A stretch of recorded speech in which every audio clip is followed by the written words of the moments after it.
সামনের বছর ভোট, তার আগে রাজনীতির হাওয়া গরম হচ্ছে।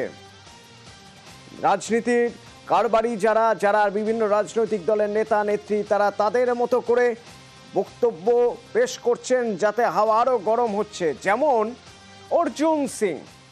অর্জুন সিং ব্রাত্য বসুকে মারধরের হুমকি দিচ্ছেন। পাল্টা ব্রাত্য বসু আবার অর্জুন সিংকে বাঙালি বিরোধী তকমা দিচ্ছেন। শুনুন।